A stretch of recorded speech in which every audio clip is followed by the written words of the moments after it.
Hi there, this is Mo of Mo West Creations. Today I'm going to give you some tips for your first time watercoloring. So to start watercoloring, you don't need to be too fancy about it. You need some watercolor paper, preferably heavier, but don't break the bank. Just get some basic primaries. What you need are a wash brush, something that can hold a lot of water and cover a lot of space at once. You need some rounds. These are the very basic watercolor brush. They can do a wide fan or a little stripe, depending on how you use them. I like to have two different sizes of those. And then a rectangle brush or square that can make a small thin line or a wide square. I like to have two sizes of those as well. And then these are just some that I like as well. This one is called a rigger. It's for doing very thin, long lines. And this one is just a nice kind of flat, almost somewhere in between this and this. Another thing to be aware of is not to leave your brushes in the water. That will degrade them very fast. Also, you want to use cool or warm water. Hot water does seem like it will clean your brushes better, but it will also degrade the glue that holds the bristles in. Another thing to take into consideration is painting your dark areas first, and then painting your light areas afterwards, and being really careful to leave those white areas or light areas alone. Unlike oils or acrylic paint, you cannot really paint white over a color.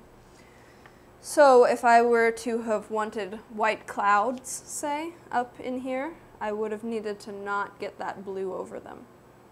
You can use masking fluid or a white crayon or candle even. The wax will keep the paint off of the area that you want to keep white. So what we're going to do is we're going to start with our paper and tape it out with some painter's tape. This will help it to not warp. You can use masking tape as well for this. And you can tape all the way around the edge if you want to, or just along the corners. Make sure it's nice and smooth.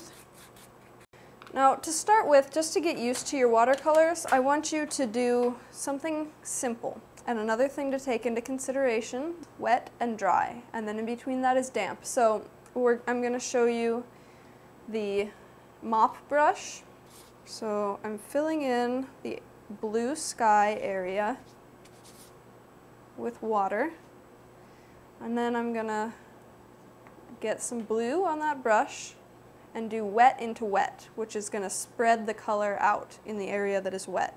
So notice how I didn't get the sun wet, because I don't want blue in there, because then it'll turn green.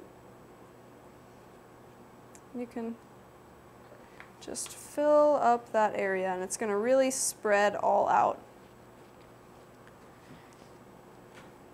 in a nice light blue.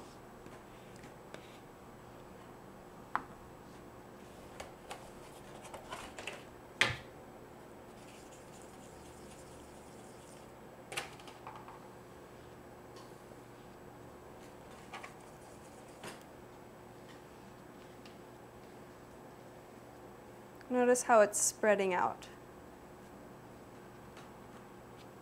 Damp into dry, which is going to be a little bit more controlled than the wet into wet. You can also go in with a dry brush and soak up water. And then blot it out on your cloth, soak it up.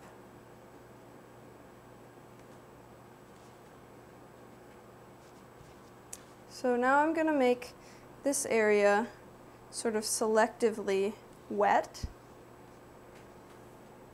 And then I'm going to dry it up a little bit with my cloth, the clean area of my cloth, so that it's just damp. And the brush is pretty damp.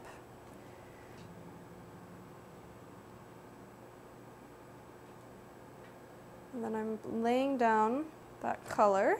Then I'm going to take this other brush and just bring it through. And this is sort of a dry brush technique. There's lots of different ways to do the watercolor. It just pretty much all depends on an understanding and awareness of the wet and the dry. To a wash, which is a big wet puddle, and then lightly go over. And you can still see the details in those first dry brush strokes that I did, but it now has more complex color happening.